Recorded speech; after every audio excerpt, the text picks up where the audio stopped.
localement tu pèses pas beaucoup te soo demee Diobass nga dem Tasset tous les responsables là-bas mun ñu fa gagner dara te moom Sonko mun leen campagne ñoom ñëpp seen zone mënut a nekk.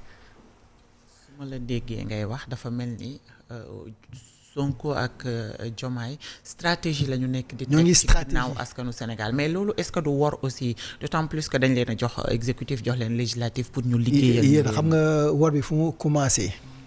mooy bu nga ñëwee ne man su ma nekkee président de la République wala suñu jëlee réew mi on va passer la loi contre l'homosexualité bu ngeen waxee les caisses noires dafa xaraam bu ngeen waxee la voiture des députés bu ngeen waxee agence yi dafa bëri bu ngeen waxee bu ngeen toogee fi bëri defoo leen si benn donc foofu trahison am na parce que tey lu tax ñu bëri dindi woon yenn yi c'est le train de vie de l'État yàq bi fi nekkoon et tey noonu gis dara changé aussi lépp lu ñu doon casté la gën a existe donc trahison am na ba pare léegi nag ñoom lu ñuy def dañuy def stratégie pour toog et la stratégie elle est simple Diomaye récupère tous les lâches nga baal ma bu mu leen surtout des lâches mais c'est pas le mot lâche Diomaye va récupérer tous les gens yoo xam ne ce sont des traîtres qui ont trahi leur parti. ak ñi nga xam ne seen bopp. ñoom ñoo doon kaas loolu ñoom ñoo doon kaas ne loolu baaxul parce que ñu bëri dañoo nekk ci benn gouvernement ñu fal leen nga dem transhumé ñoom ñoo doon kaas transhumance tey la coalition Diomaye va récupérer les transhumants.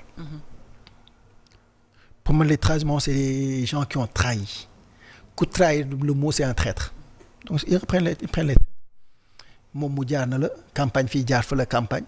suñu gagné ñu gisante 2029. kon coowal Mimi Touré Aïda Mbodj loolu yëpp stratégie nga ko tuddee.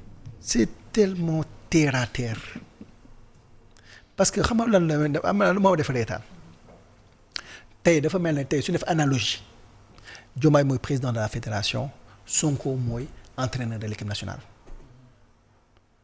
Diomaye dafa jox lenge yi Sonko yow nga jël sa équipe teg sa 11 ñu football. ñu dem ba si biir ñu dóor yu méttee nga ni ma noo du man président bi la ministre de l'intérieur moo ko wax mu ne ma dafa bëgg Sonko Yacine Fall on sait que c'est un proche de Sonko moom moo ko jiite woon si parti bi El Malick Sonko moo ko jiite si parti bi et cetera tey da ngaa mës a gis tey benn ministre bu nu nommé Diomaye ñoo limogé ko.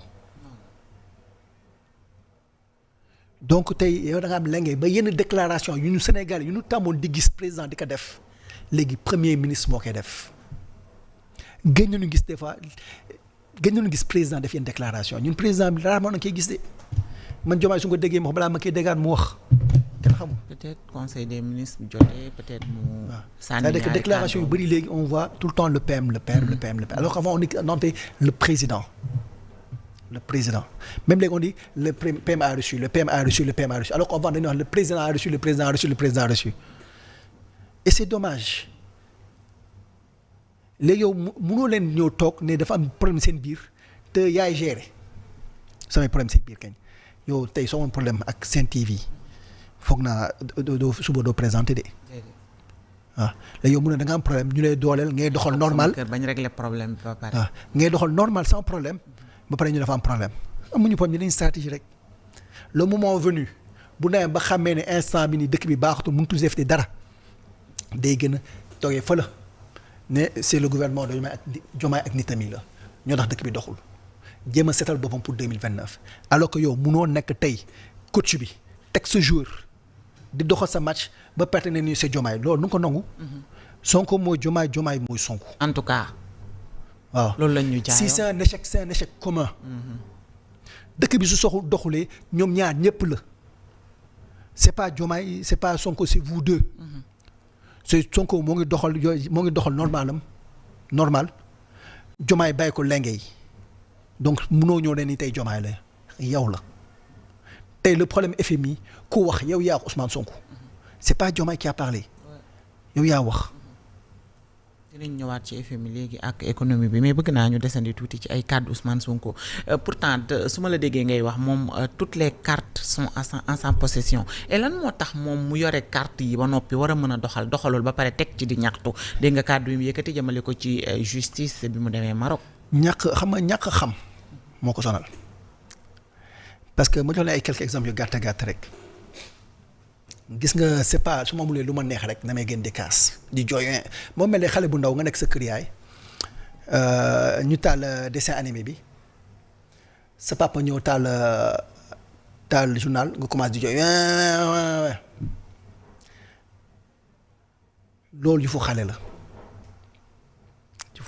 on le fait pas tey justice les juges sont indépendants parce que noonu la ko constitution doxee lay pour bañ ay dictature yenn yi am dañoo séparer la justice le législatif et le judiciaire l'exécutif maanaam président assemblée ak lépp luy justice da leen tasaare normalement ñoom ñëpp dañoo indépendant. da nga am sa indépendance. mais malheureusement léegi Sénégal indépendance entre l'assemblée ak présidence parce que amatul parce que ku gagné présidence bi yow yaa gagné assemblée.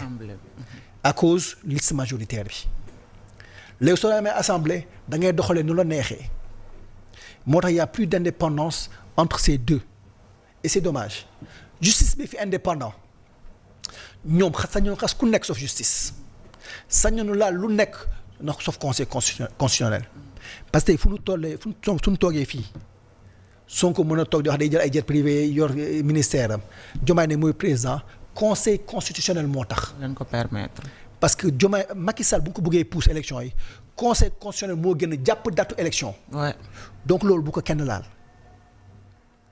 parce que su ñu ko laal dérive vers la dictature boobaa lu nekk mën na xew loolu waruñu ko seetaan waruñu ko nangu daf noonu ñàkk si ne dama war a ñàkk si ne bakkan si loolu mais conseil constitutionnel kenn waru ko laal. les juges là da ngay war a bàyyi. mon problème ce sont pas les juges c'est le procureur. parquet. su dee problème mu politicien il s'autosaisit mais da ngay gis problème civil yoo xam ne yu extrêmement grave doo ko sa dégg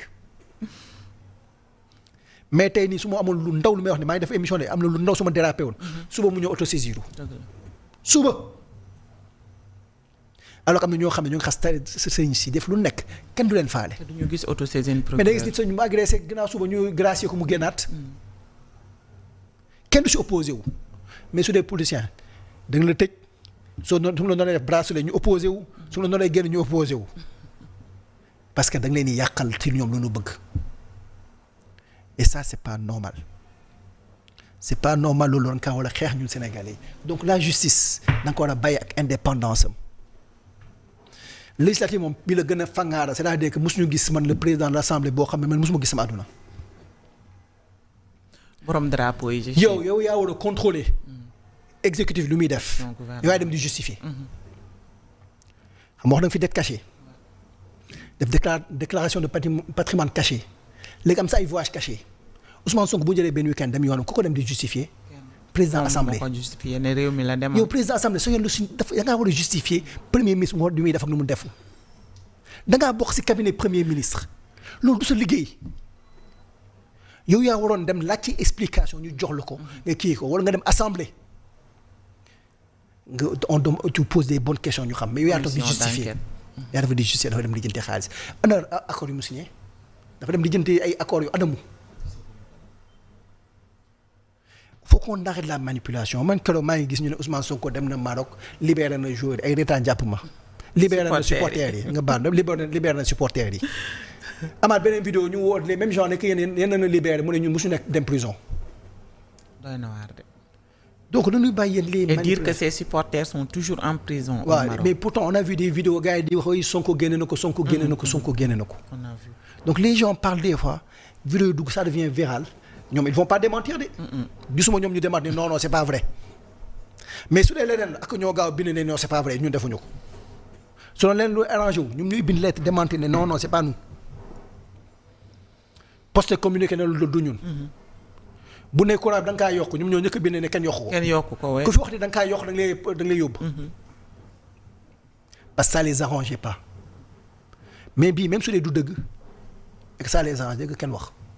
ñu ko ne teg kenn démentirul kenn du démentir et c'est ça qui est dommage dans ce pays. quand ça les arrange. c'est ça qui est dommage maintenant nag ñun ñoo war a yee Sénégalais yi en faisant des émissions en parlant aux Sénégalais mais des fois en proposant nee la yéen Sénégalais yi ci ngeen tànn peut-être da ngeen amoon situation bi tamit dëkk bi metti woon na am benn nit te bëri woon wax di wax matin midi soir def ay live ak yëpp ba ngeen gëm ko ngir yàlla balaa ngeen di votel nit xool leen jaar-jaaram. surtout ça dëkk yu développé yëpp du waxkat moo ko développé borom xam